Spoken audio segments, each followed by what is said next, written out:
Hey everyone, it's Sean Gibbons from the Communications Network. Welcome to what is probably a sweltering July day wherever you are. So I'm wishing you air conditioning or a cool fan or an opportunity to hop into the pool before too long. We're going to kick things off the way we always do if you've been with us before, and I see y'all are already starting to get after this. The two-word check-in. This is an idea that we borrowed from Professor Brene Brown. She's down at the University of Houston. You're going to plug in your name, and I see some folks saying hello from San Diego. Your name, where you're coming in from, and then in two words, how are you doing right now? So I'm gonna model it. Hey, it's Sean. Y'all don't want to know. Oh, but NMB, feeling good and curious. All right, let's pop in here and see if lots of folks with us today. I think we had almost 700 folks signed up, maybe a little bit more than that. So as you all know, this is often our practice. The chat is here for you. Feel free to talk to one another, share ideas, share some information. We'll share some links in the chat that might be relevant and helpful to you.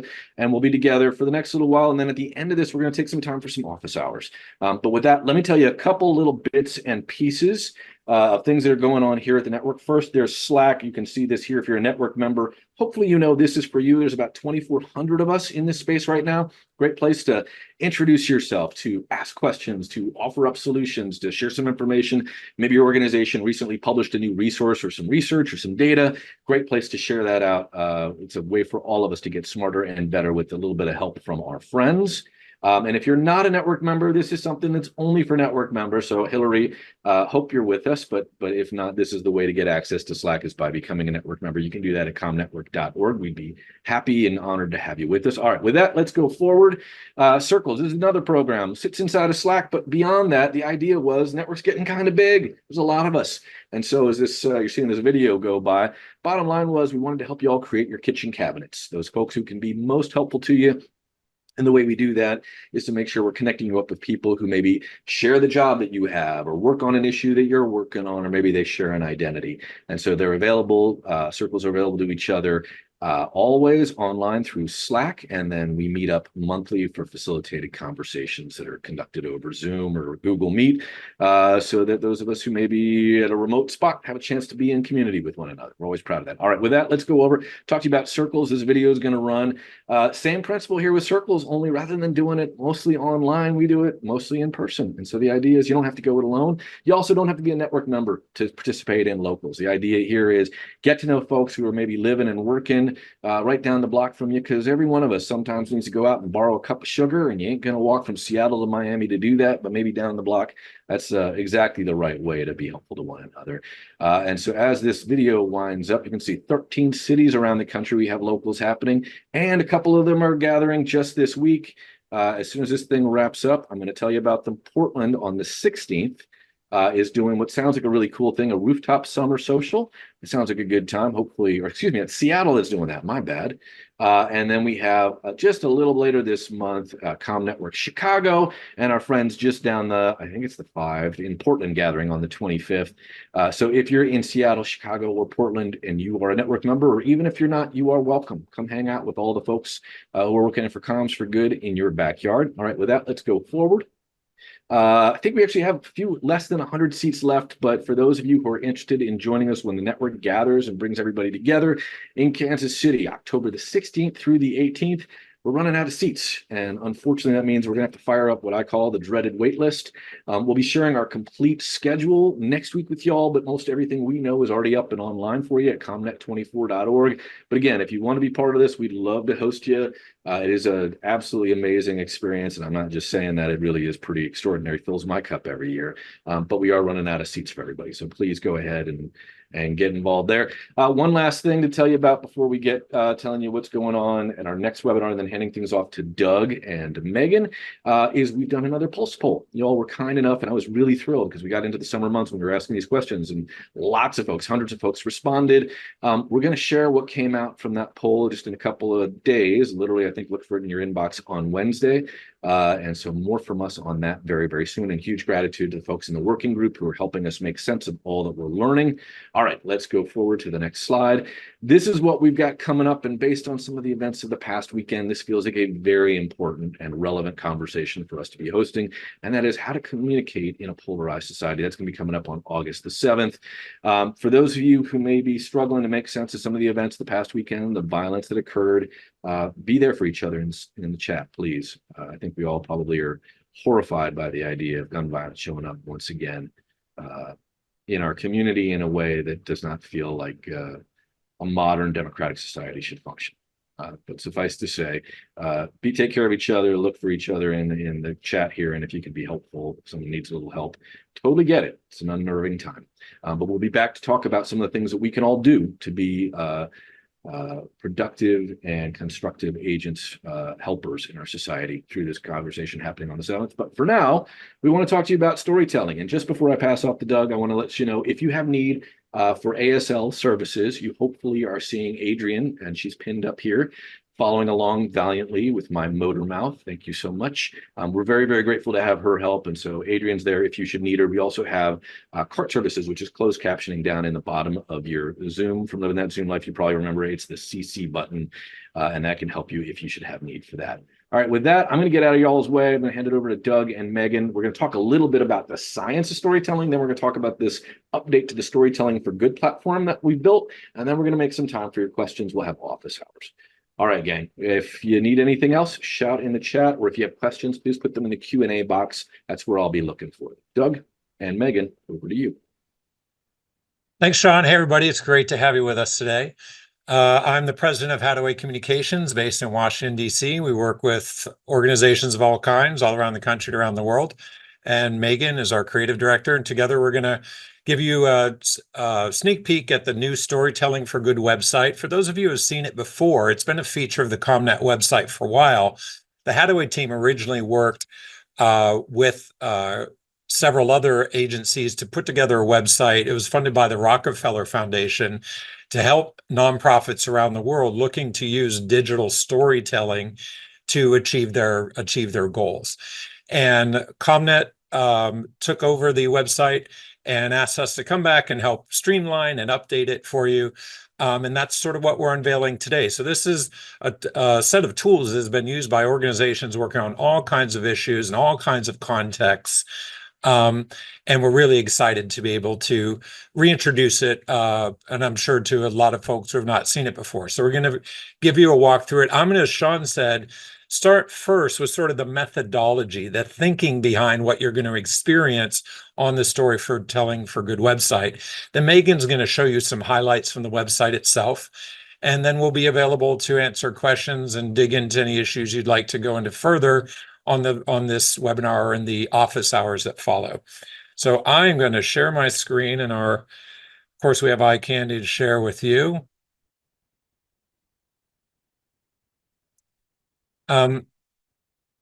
Storytelling for Good is what we call it. And as we called the webinar, Strategy, Science, and Storytelling for Good, stepping back from what do we mean by storytelling, how does strategy, how does science play into it? The first thing we're going to talk about is actually, before I go into that, so I'll do a little bit more about strategy, science, and storytelling. Strategy, as you know, when we're doing strategic communications, that's to achieve communications for impact, right? What's our messaging? What are the images we're using? What are the stories we're telling? Designed to achieve our goals. As you know, we can be held accountable. We can measure 3 basic things with communications, where you can raise awareness, change attitudes, motivate people to take action. And storytelling can help you do all that. But to make it strategic, we want to step back, of course, think about our audience, what we need them to do to achieve the goals that we're after, what's going to motivate them to do it. We need to get into their minds and hearts to understand how we frame our causes in ways that they're going to respond to and want to lean in, learn more, take action. And that's what storytelling can do for you if your stories are strategic in that way. If they're designed to appeal to your audience and tell stories in ways that are going to capture people's imagination. So that's what we're going to talk about, the strategy side of it. How do we frame stories? And how do we create content that makes people want to really lean in and listen and learn? The website itself has several sections: strategy, content, engagement, and evaluation. Strategy, we're going to start with. How do you create a narrative framework, a set of ideas that you want to communicate through your stories? That's part of strategy. And then how do you craft individual stories that are strategic, that reflect those ideas? And we're using narrative and story in different ways here. Of course, there's lots of ways to think and talk about storytelling. When we talk about narrative and the narrative framework in this context, we're turning to the cognitive sciences and social psychology and other fields to understand how do people understand the world? How do they hear our messages? How do stories work? And the big idea there, the way we're using narrative, is narratives are big ideas that shape people's perceptions of the world, the way things are, the way things work, the way things could be. And you want to understand those big ideas in relation to your cause.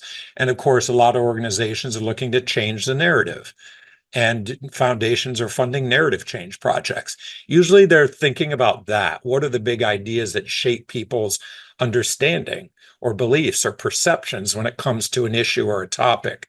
Stories are examples of specific people in specific situations that put a human face on a topic and bring it to life.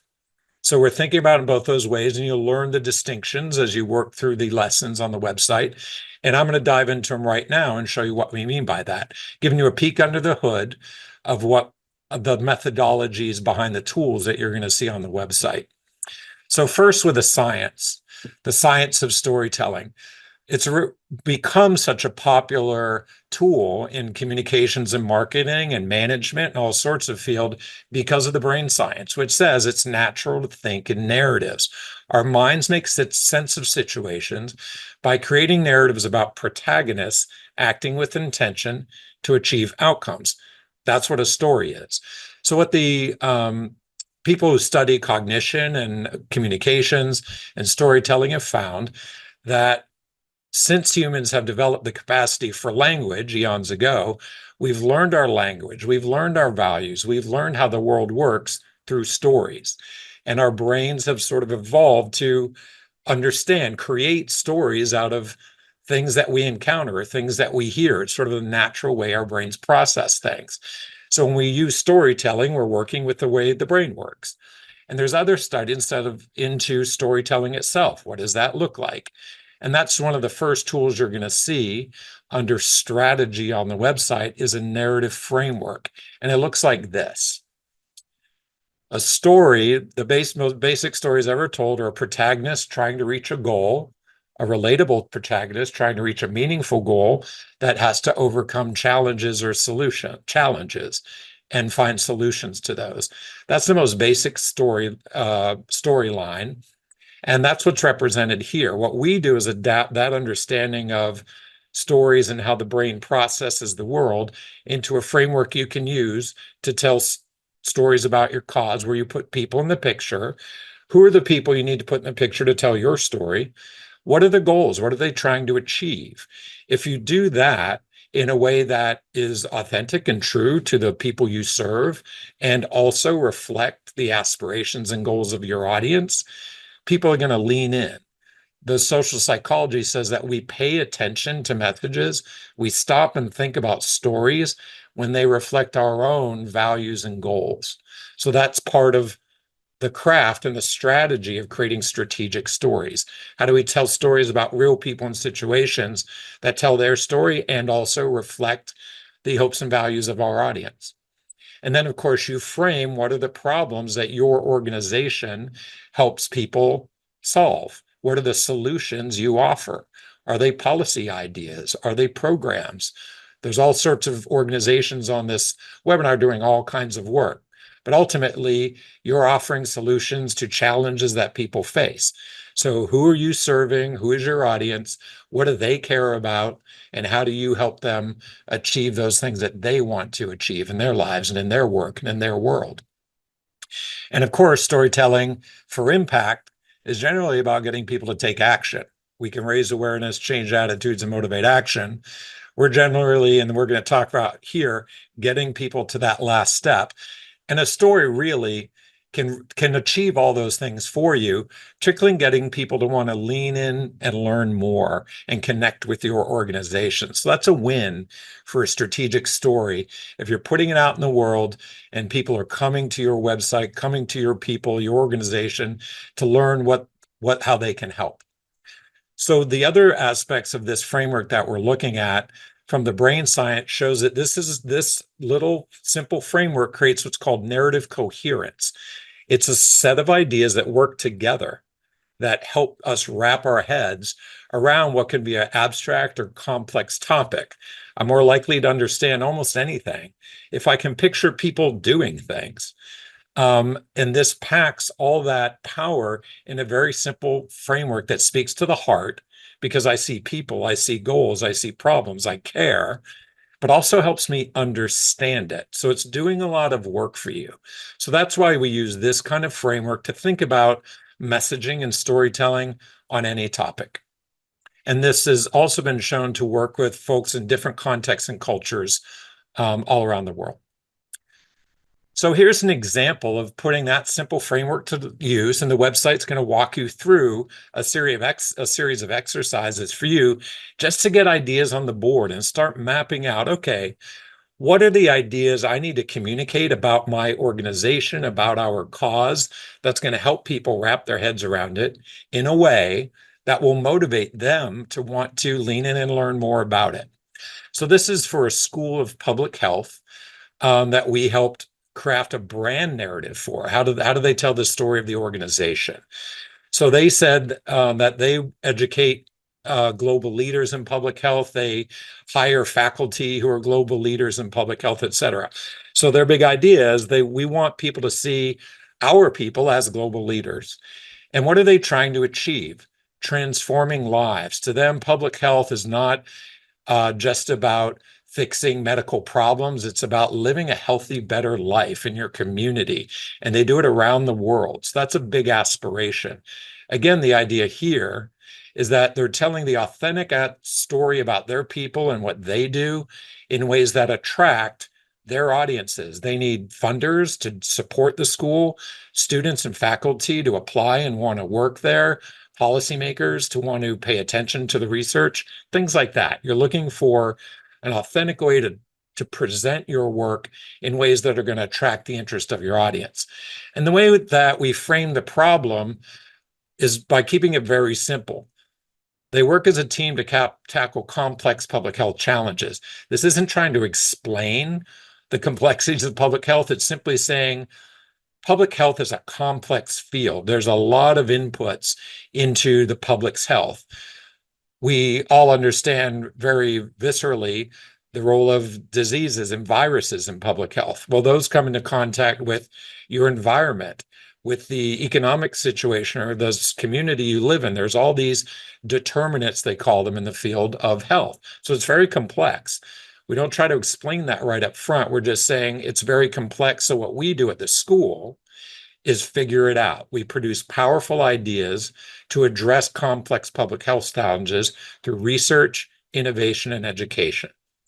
So I put a lot of words against it, but what the science shows, the cognitive science shows, just a few words that work together is enough to create that coherence in the mind of your audience and makes it easier for them to lean in and start to understand the more complex details that follow. And another thing that helps people do that is the strategic story, a specific person and situation that brings those big ideas to life. Here's one here. It's about a specific faculty member at the school credited with saving millions of lives worldwide by promoting the use of a simple concept called oral rehydration therapy to treat people dehydrated by cholera and other diseases. He received a prize that goes to the individual has done the most to improve health. That's a short story. It's really an example of a real person in 2 sentences, something they did that reflects those ideas, the main ideas in the framework.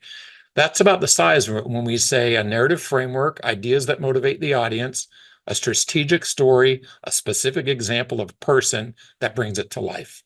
Here's another example. This is a narrative framework for government programs that help serve people experiencing poverty. And we worked with a number of government agencies and organizations that support people who get help through anti-poverty programs. What's the narrative framework? Who is served by the programs? Families working hard to get ahead. What are their aspirations? What are their goals? They want to achieve financial security, to have a home, to educate their kids, put aside money for retirement. What's the problem? Uh, Intergenerational poverty is a very complex problem. What our research shows, a simple way to frame it that gets people to support these government programs is to frame it in the terms of children not getting an equal start in life. And these programs provide tools that are proven to help people learn and work and save for the future. There's a lot of ways you can talk about this topic. A very extensive process of communications research showed these were the big ideas that motivated 7 out of 10 US taxpayers and voters to support these programs. So that's a powerful set of ideas to communicate. So then dozens of organizations across the country use the same framework to tell real stories about the work they do. And that's one of the powerful effects of having a framework to guide all of your communications and storytelling. So your messages and stories all work together over time to create a narrative in the minds of your audience. That's a very powerful tool for narrative change, and to make sure all of your communications kind of work together in a way to build a shared understanding of the work that you do. So this is what one story looked like in this case, about an individual named David. He had the responsibility of a family. He worked to provide a home and education for his children, but he didn't earn enough to buy a house or save for their education. And he signed up for a financial education program and a savings account, which helped him put away some money with support from a government program. There's a lot more to the story. This is just a very short example to show you the concept of getting those big ideas in here. Families trying to get ahead and provide opportunity for their children, that sort of thing. So again, very simple example. You can do very short stories or much longer form stories, or a whole series of stories that all help work together to create a shared understanding in the mind of your audience about your topic. So what the website's going to do is start with strategy and help you think about your audience, who needs to take action for your cause, and then put yourself in their shoes. Why would they support it? Why would they take action? Why wouldn't they? It's going to give you a chance to think through your audience like that, and then work through this framework and just get down ideas that help you start to shape a narrative framework and then craft strategic stories aligned with it. That's the heart of the strategy section.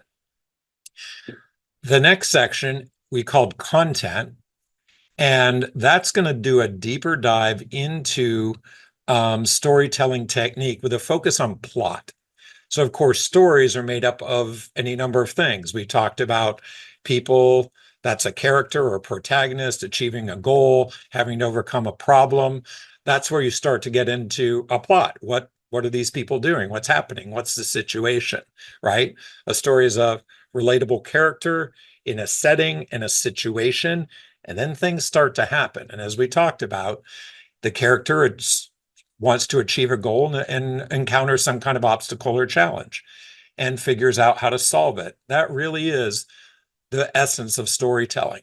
What we're going to show you here is a more sophisticated tool that lets you dig in deeper and plot out stories that are shown to be very compelling to audiences, that make people want to lean in and listen more. If you're an NPR listener like me, they're so good at storytelling. You might have heard of that or experienced that effect where you're listening to a story, driving your car, and you get home and you sit in the car and wait to hear the end of it. That's what we're talking about. People want to read or listen or watch because you've captured their imagination. That's what this tool helps you do. It's based on some science, which I'm going to show you, and we've adapted it for organizations like yours. How to tell stories about what we're calling social impact, making a positive difference in people's lives and in the world. The map looks like this. You'll see it on the website. It's going to walk you through each step. And I'm going to walk you through an example that you might be familiar with that brings it to life. But it's going to show you how to start with sort of putting people in the picture. And the first step that gets people's attention to a story, you have a protagonist, their eyes are open to a problem. They doubt that they can solve it, but solutions start to arise and they take steps to achieve it. Then they encounter obstacles and others, allies join the cause and help address the challenges. They achieve breakthroughs together. They take action and breakthroughs happen. They achieve impact. Lives are changed in some way. Lessons are shared. Calls to action are issued to get other people to join. I'm going to walk you through what this looks like in actual examples. But one thing I wanted to note about this, lots of times when we think about storytelling, a lot of people think you're telling what is often called a success story, right? You're looking at the past and telling about a story about something that's already happened. And it says, look what we did. Let us tell you the story of that. And that's absolutely fine. And this can help you do that. But what we find in the motivational research and storytelling is that that kind of story is only one kind of story you can tell to get people interested in your work. And in fact, you can bring people along on a storytelling journey by telling stories as you're doing it, right?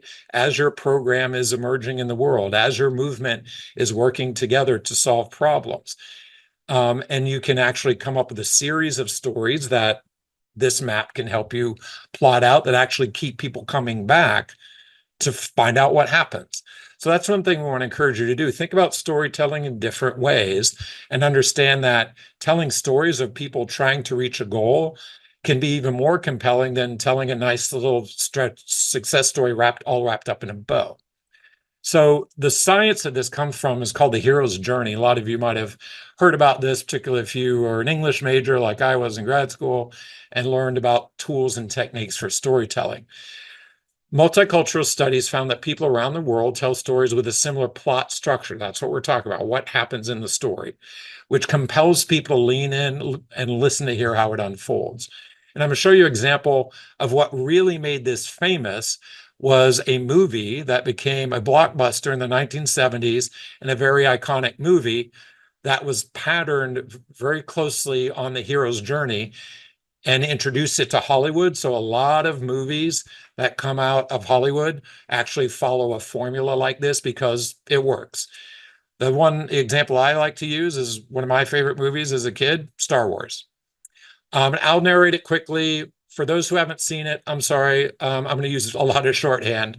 Can't explain it all, but we have our protagonist, Luke Skywalker, there, who lives on a farm on a desert planet and has a pretty boring life he wants to get out of. His eyes are open to a challenge when these two droids or robots show up with a message from Princess Leia talking about the evil empire's threat to the planets. So his eyes are open to a problem. He goes to Obi-Wan Kenobi, an elder who wants him to take up the challenge and become a Jedi and go deal with this. But Luke is doubtful. He turns around to walk away. He's got to tend to the farm, and he needs to do that. Solutions emerge sadly because the farm is destroyed by the Empire, and that opens a door for him to take on this calling and have a new life. And he takes his first steps. For this hero's journey, the first step is out of a normal status quo into a new world. And that was symbolized by him going to the spaceport and entering the bar scene where there are all these creatures from the galaxy gathered. And in Star Wars, they encounter a lot of obstacles. Deadly spaceships and stormtroopers and cannons and garbage compactors with deadly creatures hidden in them and dizzying heights. It's one challenge, but that's what it is. One challenge overcome after another. That's storytelling. And this one keeps you on the edge of your seat. Allies join in the guise of Han Solo. They take action. This is their attack on the Death Star. Breakthroughs occur here. Luke followed the Force and his torpedo hit the target, destroyed the Death Star, and lives are changed because people are now protected from this planet-killing Death Star. And lessons are shared and rewards are given and that sort of thing. So that is a simplified version of that movie, but also the hero's journey, which shows you that, yeah, it's kind of a formula you can follow. Your stories don't have to follow all these steps. Just understand that these are the kinds of things that make people capture people's imagination and make them want to lean in. There's an example in the Storytelling for Good website, which is a great storytelling organization called Charity Water, which does a lot of work to provide clean, healthy drinking water for people who need it. You'll see an example there of an actual video that they use for fundraising and show how that it maps to this pattern as inspiration for you. And what you'll be able to do on the website is, walk it through and think how you might use that tool for your own storytelling.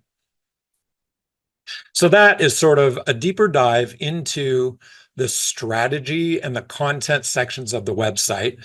And for those who are interested, I'll give you some information later.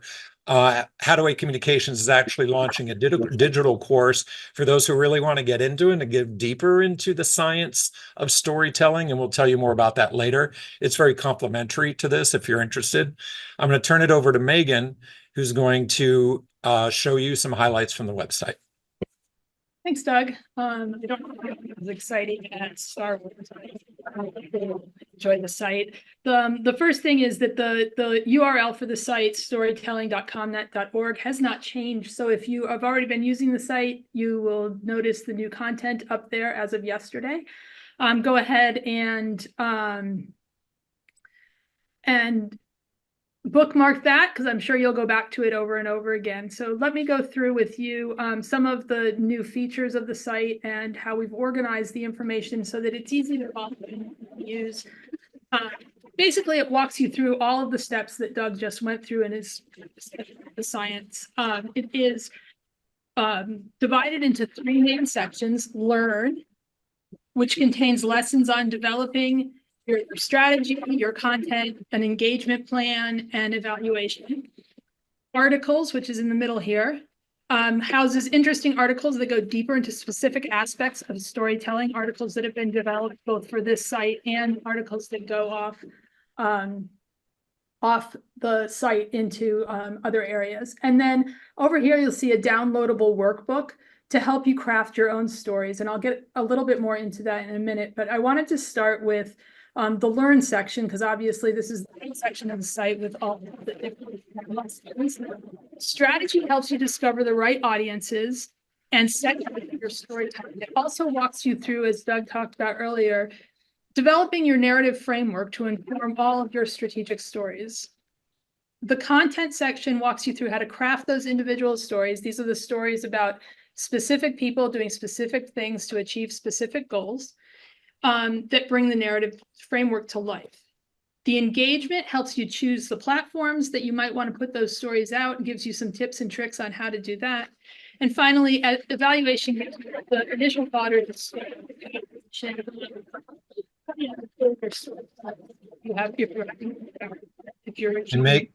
Megan, we're having trouble hearing you. Maybe get a little closer to the microphone. Sorry about that.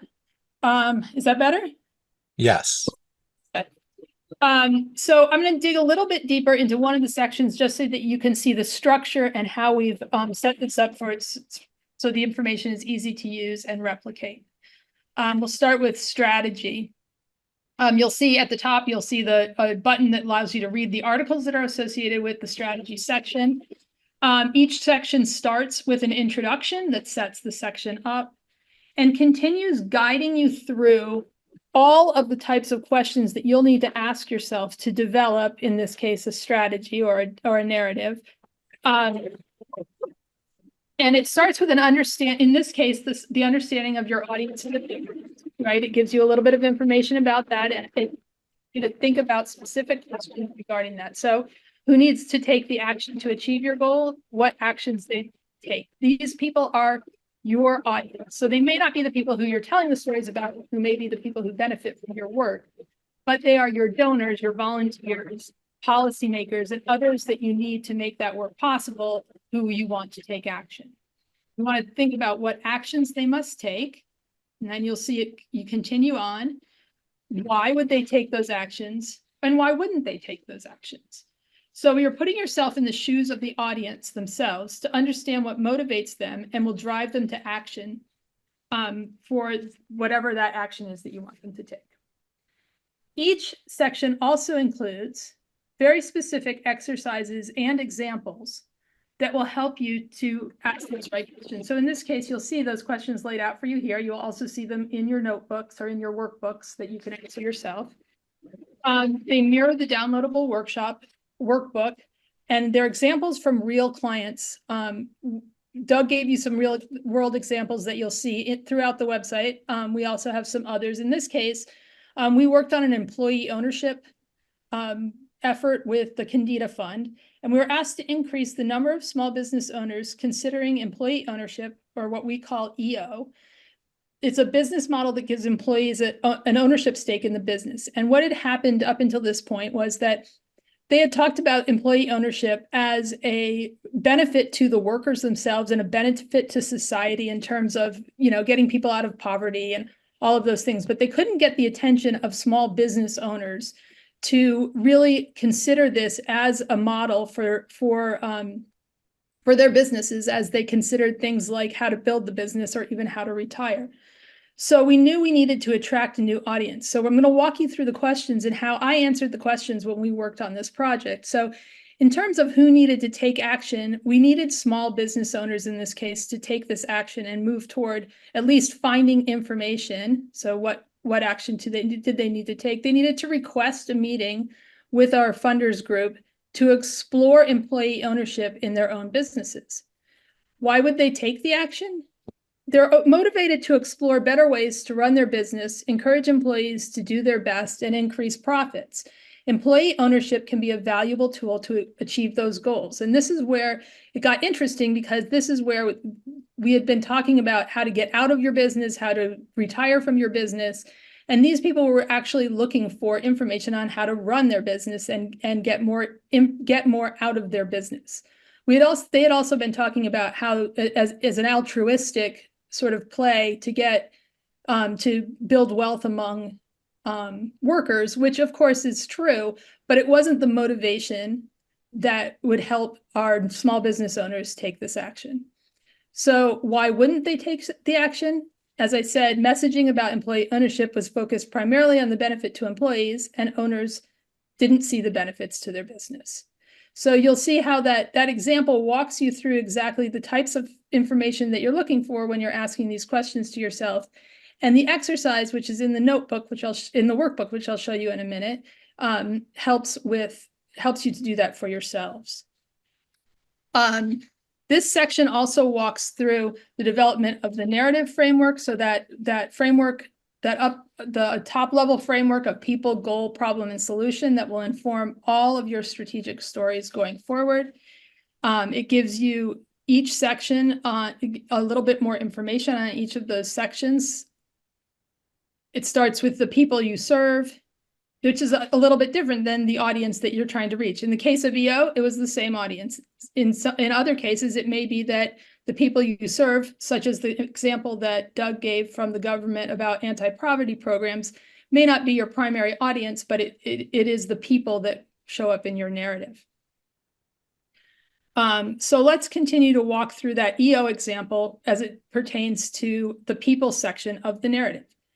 Think about the people you serve and what they're like as people. So we knew that small business owners who wanted something that they wanted to build something that they were proud of, and a team of people working for them, they wanted to reward the people who worked for them and concentrate on those people.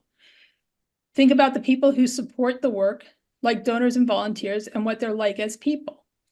In the case of EO, this included people like business consultants, lawyers, financial advisors, people who support small businesses. We used these types of people as spokespeople for the campaign and to influence our primary audience. And finally, think about the people in your organization and what they are like as people. So organizations that convert businesses to employee ownership are often more concerned with the employees than the business owners. So these are the organizations that we were working with, that were funded by Candida, who were helping people with that transition process. So those organizations were often talking more about the employees than the business owners. So changing the dynamic to that was the key to success, right, for our EO equals. So we'll continue through the examples here. This structure of questions is what you need to follow. Real life continues through the other parts of the narrative. So we have goals. What kind, how is this helping me now and in the future? How are we rewarding and incentivizing employees? These are the types of questions that we were answering ourselves for the EO example, and growing the business. Finally, and it goes through goals, it goes through the problems. So again, some information about problems and the types of questions that you need to be asking yourselves. The solutions.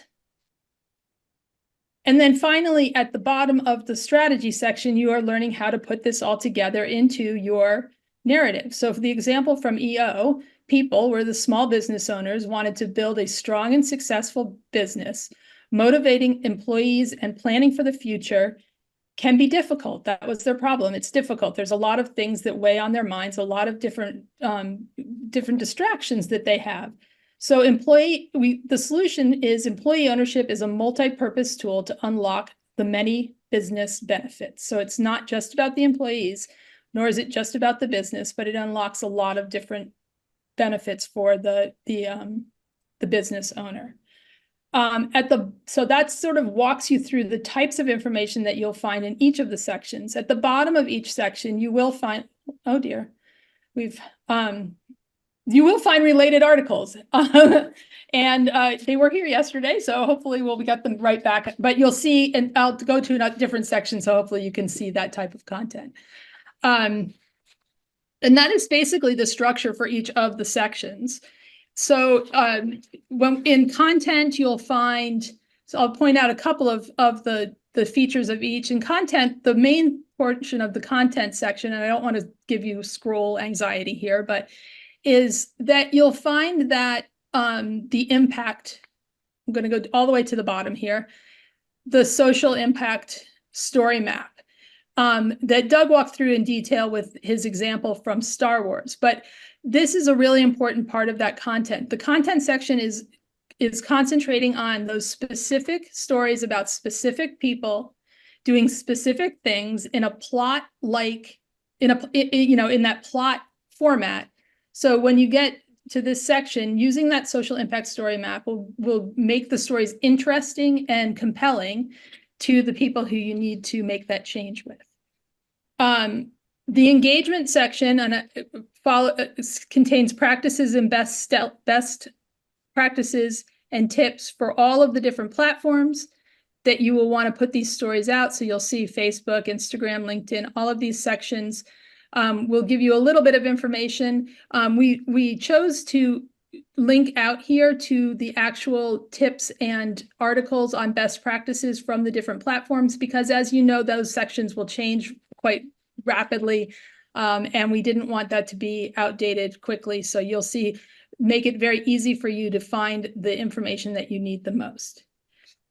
And the evaluation section points you to the latest articles about developing measurement plans. So in this case, we'll go to I will show you the articles. So at the bottom of each of those sections, they will be populated with the individual articles that relate to those sections. So, but there is a section here called articles that rolls them all up into one place. It's searchable. It is also, you can choose subject matters to bring you to, if you have a particular subject or you're working on a particular issue, there may be articles that relate to that. The middle section called category links you to the particular articles around the strategy, the content, the engagement, and the evaluation sections. And it allows for search. So if you just want to key in some keywords, see what you can find, something like, if you wanted to look at, I'll just put in here for measurement, see what comes up, and you'll get articles on measurement, right? So you can use your own keywords, or you can use some of the things that we've laid out here. The last thing I want to show you is that we have a downloadable workbook. This workbook is built in, it's a fillable PDF, and it walks through every single question in every single section of the website. So you'll be able to take this and go ahead and just download it onto your desktop. You can click into any section and start populating it. You can spread it out to your teams if you want everyone to take a crack at something, and you can start collaborating through this workbook. It walks you through each section. It has, in addition to the fillable parts, it also has some tips and tricks to help you think about things in a different way. In this case, if you're talking about the people, you want to talk about personal values and positive traits. So everything's contained in the workbook for you to work directly on your causes and your issues. And it's all available today. So we encourage you to get on there, to have a look around, and to really dig into the content that we have, a lot of what Doug talked about, but there's also additional information, and then download the workbook and give it a try. And that's what I have for you. I'm going to stop sharing for right now. And again, bookmark storytelling.communicationsnetwork.org and get started on your own stories. Megan, could you go ahead and share the slide with our information on it? My screen share isn't cooperating for some reason. As I said earlier, we're launching a digital course that you can sign up for. And you can send us an email to info@hadaway.com. I'll put that in the chat as well. If you just want to click there and just shoot us an email, let us know that you can use a subject line course, and we'll get you on our newsletter list where we'll announce it, so you'll be sure to get that. And that's for folks who want to go deeper than what's on the website. The website is very much a self-directed thing. The course has deeper modules that go into these elements and more, with more strategy and science and so forth. So you can check that out if you're interested.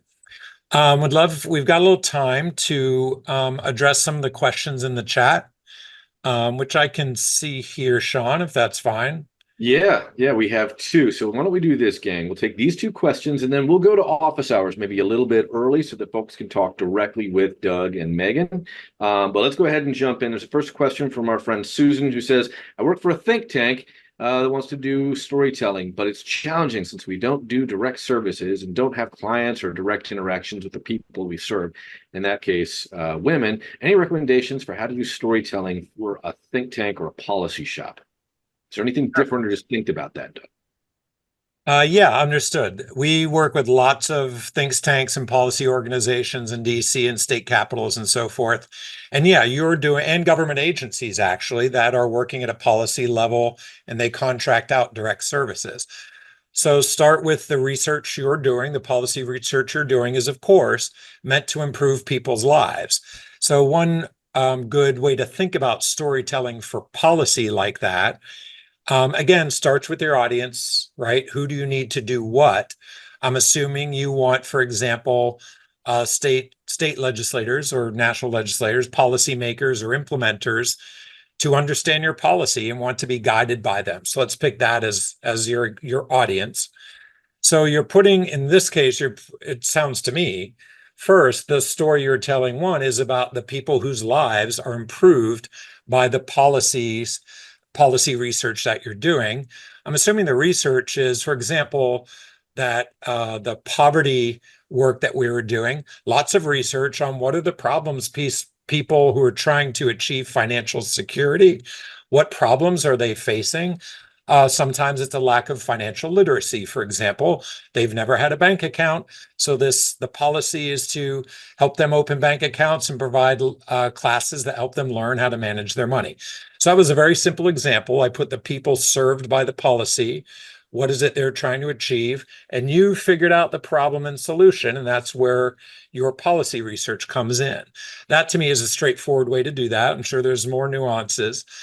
Another one, though, and it came up in another question, and we have a couple questions from folks whose audiences are policymakers. The primary audience is a policymaker.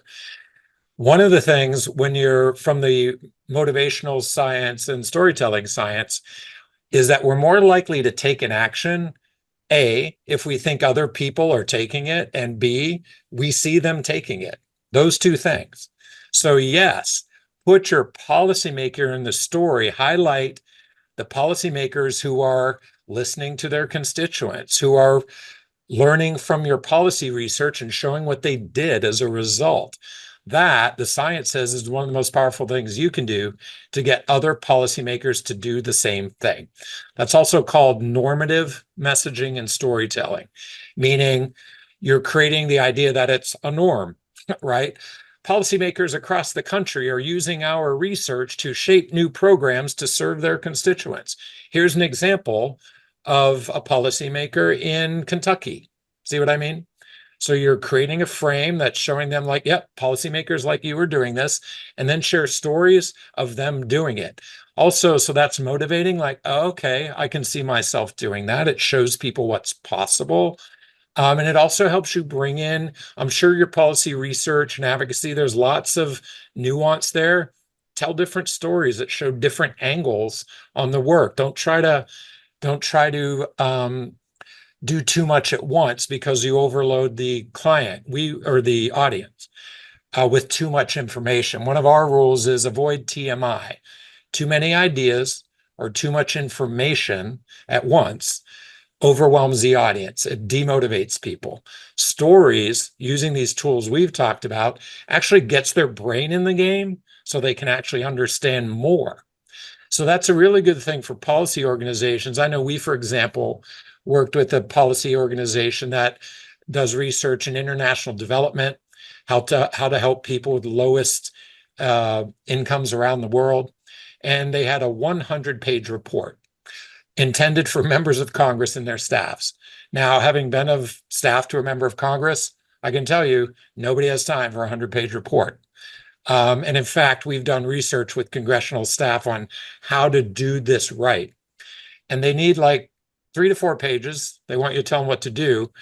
And putting stories in there that illustrate the key data points or key lessons was very helpful to them. Because one thing, for those of you who work with Congress or state legislatures or other policymaking bodies, a lot of what happens there is really word of mouth. It's people talking to each other. The politicians talk to each other. Hey, Joe, do you know anything about this issue? Hey, Mary, how should I vote on that? Making it easy for them to tell a story or answer a question is one of the most powerful things you can do. They're not going to hand them a 100-page report. So there's lots we could talk about there, but those are some thoughts for those who were asking those questions. Doug, one last question comes from our friend Sarah, and then we'll move to office hours, gang. So we're going to put a link, or Kareem will be putting a link in shortly into the chat function, so you guys can grab that, and then we'll be in a regular Zoom meeting. But this question, Doug, is how do you persuade policymakers to participate in the story that you're trying to tell? Yep. Depends on the policymaker, of course. I know a lot of the politicians I've worked with at the state and federal level are happy to show up in stories and news media and other platforms. So if you're showing them that it's good for them, like everybody else, like, hey, if we can feature you in our story about this, we'll share it with your constituents and colleagues and others who can learn from you. For example, if they're inspired, lots of times we look through motivational lenses at different audiences. And if you're interested in that, you can also find that on our website, hadaway.com. There's a section called Spire, which is research on audience engagement and how to look at how people are really motivated. One, for example, we called strivers, people who are motivated to be seen as leaders and to achieve ambitious things, be recognized for them. That's a lot of politicians. So you can be an example for your colleagues on how to do this right, for example. That's just a little food for thought, one approach you might take.